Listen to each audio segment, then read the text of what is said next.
Chapter 54 of Ayala's Angel. This LibriVox is in the public domain. Ayala's Angel by Anthony Trollope. Chapter 54. Tom's Last Attempt.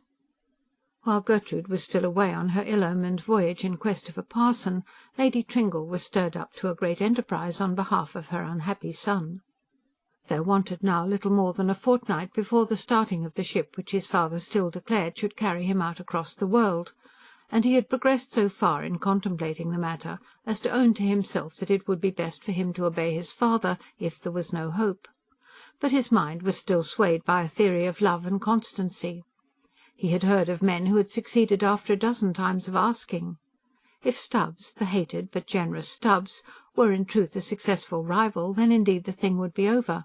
Then he would go, the sooner the better, and, as he told his mother half a dozen times a day, it would matter nothing to him whether he were sent to Japan or the Rocky Mountains or the North Pole. In such a case he would be quite content to go, if only for the sake of going. But how was he to be sure? He was, indeed, nearly sure in the other direction. If Ayala were in truth engaged to Colonel Stubbs, it would certainly be known through Lucy.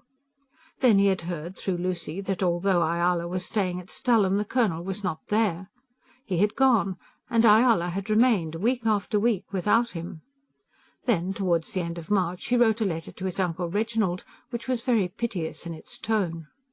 "Dear Uncle Reginald," the letter said, "I don't know whether you have heard of it, but I have been very ill and unhappy.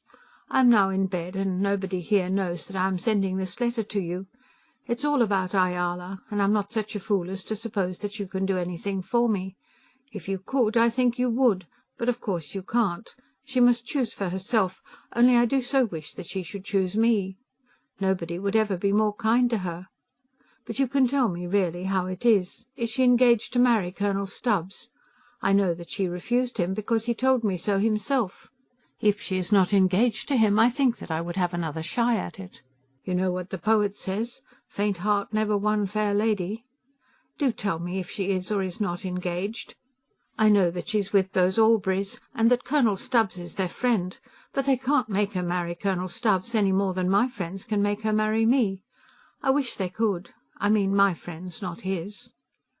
If she were really engaged, I would go away and hide myself in the furthermost corner of the world. Siberia or Central Africa would be the same to me. They would have little trouble in getting rid of me if I knew that it was all over with me, but I will never stir from these realms till I know my fate. Therefore, waiting your reply, I am your affectionate nephew, Thomas Tringle, Junior." Mr. Dossett, when he received this letter, consulted his wife before he replied to it, and then did so very shortly. "My dear Tom, as far as I know, or her aunt, your cousin Ayala is not engaged to marry anyone. But I should deceive you if I did not add my belief that she is resolved not to accept the offer you have done her the honour to make her. Your affectionate uncle, Reginald Dossett." The latter portion of this paragraph had no influence whatsoever on Tom. Did he not know all that before? Had he ever attempted to conceal from his relations the fact that Ayala had refused him again and again? Was not that as notorious to the world at large as a minister's promise that the income tax should be abolished? But the income tax was not abolished, and as yet Ayala was not married to anyone else. Ayala was not even engaged to any other suitor. Why should she not change her mind as well as the minister? Certainly he would not go either to the North Pole or to New York as long as there should be a hope of bliss for him in England. Then he called his mother to his bedside. "Go to Stalham, my dear?" said his mother. "Why not? They can't eat you. Lady Albury is no more than a baronet's wife, just the same as you." "It isn't about eating me, Tom. I shouldn't know what to say to them." "You need not tell them anything. Say that you'd come to call upon your niece." "But it would be such an odd thing to do. I never do call on Ayala, even when I'm in London." "What does it matter being odd? You could learn the truth at any rate. If she does not care for anyone else, why shouldn't she have me? I could make her a baronet's wife, that is, some day, when the governor—" "Don't, Tom, don't talk in that way." "I only meant in the course of nature. Sons do come after their fathers, you know. And as for money, I suppose the governor is quite as rich as those Alburys." "I don't think that would matter." "It does count, mother. I suppose Ayala is the same as other girls in that respect. I'm sure I don't know why it is that she should have taken such an aversion to me. I suppose it is that she doesn't think me so much. well, quite such a swell as some other men." "One can't account for such things, Tom." "No, that is just it. And therefore she might come round without accounting for it. At any rate, you might try. You might tell her that it is ruining me, that I shall have to go about wandering all over the world because she is so hard-hearted." "I don't think I could, my dear," said Lady Tringle, after considering the matter for a while. "Why not? Is it because of the trouble?" "No, my dear. A mother does not think what trouble she may take for her child, if any good may be done. It's not the trouble. I would walk all round England to get her for you, if that would do it." "Why not, then?" "At any rate, you might get an answer from her. She would tell you something of her intention, mother. I shall never go away until I know more about it than I do now. The governor says that he will turn me out. Let him turn me out. That won't make me go away." "Oh, Tom, he doesn't mean it." "But he says it. If I knew that it was all over, that every chance was gone, then I would go away." "It's not the Alburys that I'm afraid of," said Lady Tringle. "What then?" "It is your father. I cannot go if he will not let me." Nevertheless, she promised before she left his bedside that she would ask Sir Thomas, when he came home, whether he would permit her to make the journey.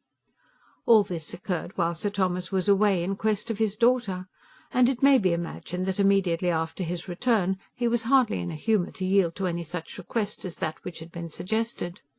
He was, for the moment, almost sick of his children, sick of Mole Park, sick of his wife, and inclined to think that the only comfort to be found in the world was to be had among his millions, in that little back parlour in Lombard Street.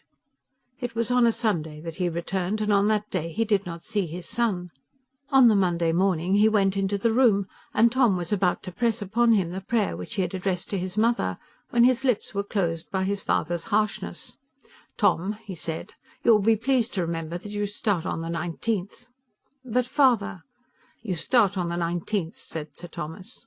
Then he left the room, closing the door behind him with none of the tenderness generally accorded to an invalid. "You have not asked him," Tom said to his mother shortly afterwards. "Not yet, my dear. His mind is so disturbed by this unfortunate affair." "And is not my mind disturbed?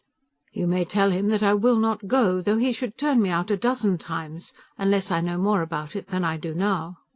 Sir Thomas came home again that evening, very sour in temper, and nothing could be said to him. He was angry with everybody, and Lady Tringle hardly dared to go near him, either then or on the following morning. On the Tuesday evening, however, he returned somewhat softened in his demeanour. The millions had perhaps gone right, though his children would go so wrong. When he spoke either to his younger daughter or of her, he did so in that jeering tone which he afterwards always assumed when allusion was made to Captain Batsby, and which, disagreeable as it was, seemed to imply something of forgiveness.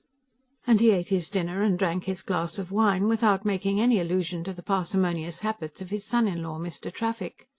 Lady Tringle, therefore, considered that she might approach him with Tom's request.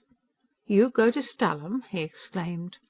"Well, my dear, I suppose I could see her." "And what would you learn from her?" "I don't suppose I could learn much. She was always a pig-headed, stiff-necked creature. I'm sure it wouldn't be any pleasure to me to see her." "What good would it do?" demanded Sir Thomas.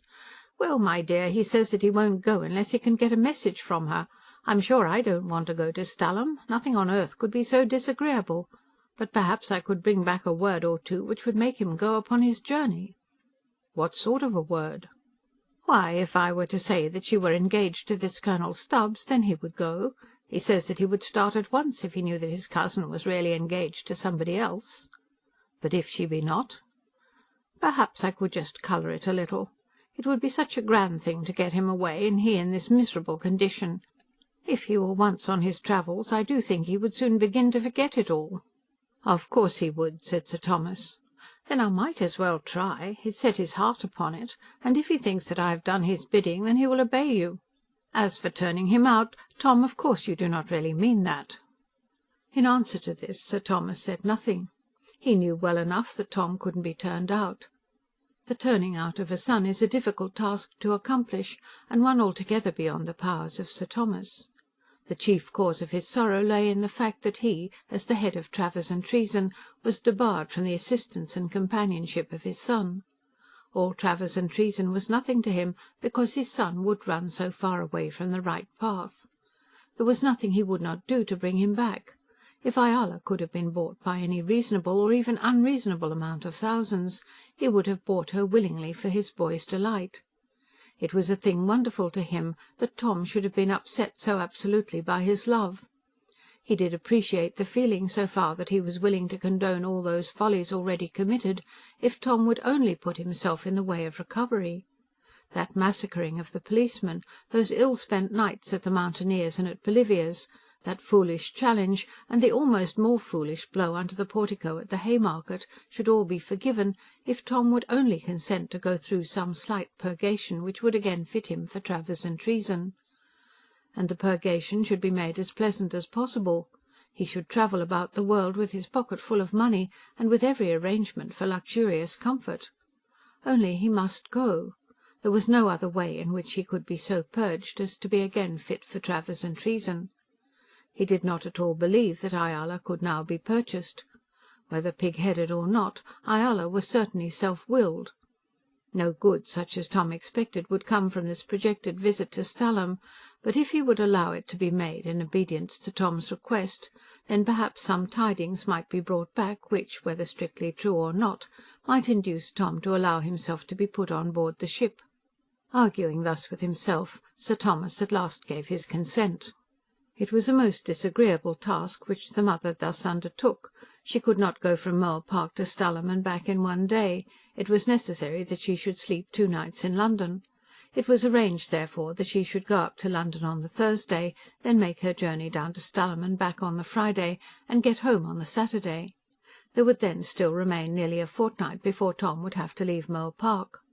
After much consideration, it was decided that a note should be written to Ayala, appraising her of her aunt's coming. "I hope Lady Aubrey will not be surprised at my visit," said the note, "but I am so anxious to see you just for half an hour upon a matter of great importance that I shall run my chance." She would prefer to have seen the girl without any notice, but then, had no notice been given, the girl would perhaps have been out of the way. As it was, a telegram was received back in reply. "I shall be at home. Lady Aubrey will be very glad to see you at lunch. She says there shall be a room all ready if you will sleep." "I certainly shall not stay there," Lady Tringle said to Mrs. Traffick, "but it is as well to know that they will be civil to me." "They are stuck-up sort of people, I believe," said Augusta, "just like that Marchesa Baldoni, who is one of them. But as to their being civil, that is a matter of course. They would hardly be uncivil to anyone connected with Lord Bordertrade." Then came the Thursday on which the journey was to be commenced. As the moment came near, Lady Tringle was very much afraid of the task before her. She was afraid even of her niece Ayala, who had assumed increased proportions in her eyes, since she had persistently refused not only Tom, but also Colonel Stubbs and Captain Batsby, and then in spite of her own connection with Lord Bordertrade, of whom, since her daughter's marriage, she had learned to think less than she had done before, she did feel that the Aubreys were fashionable people, and that Ayala, as their guest, had achieved something for herself.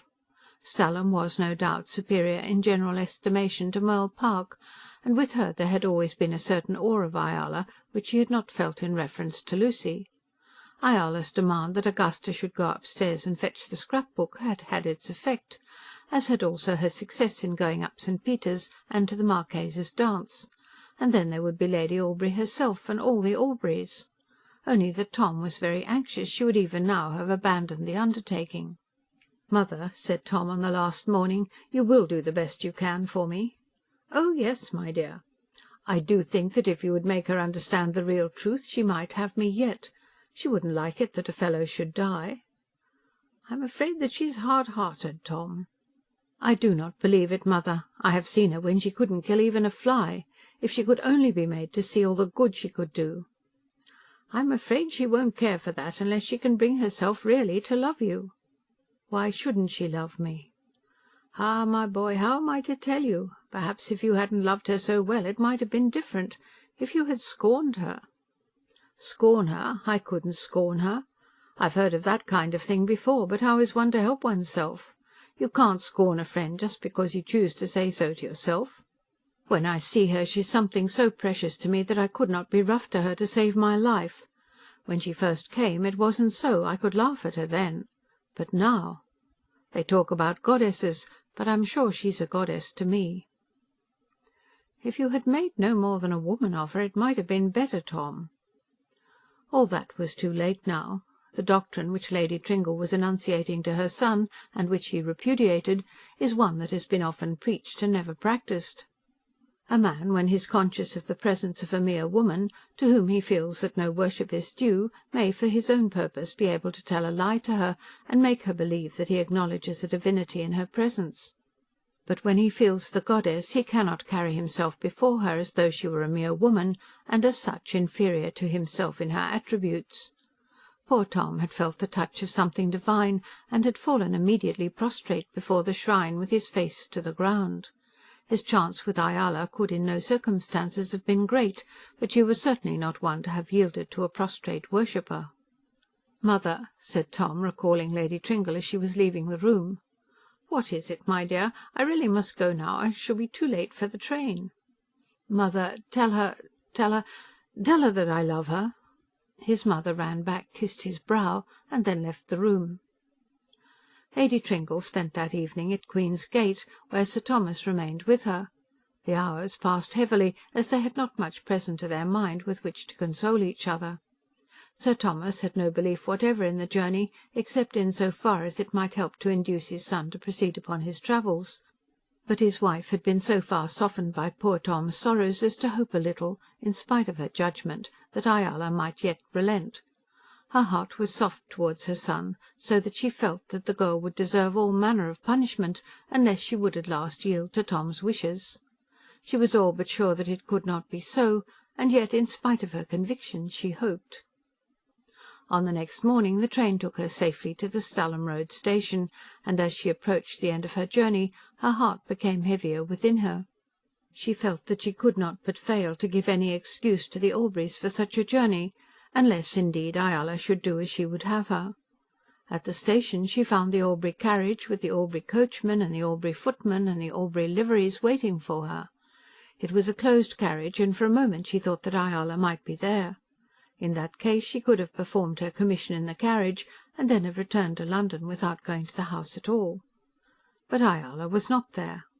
Lady Tringle was driven up to the house, and then taken through the hall into a small sitting-room, where for a moment she was alone. Then the door opened, and Ayala, radiant with beauty, in all the prettiness of her best morning costume, was in a moment in her arms. She seemed in her brightness to be different from that Ayala who had been known before at Glenbogie and in Rome. "Dear aunt," said Ayala, "I'm so delighted to see you at Stalham." Chapter 54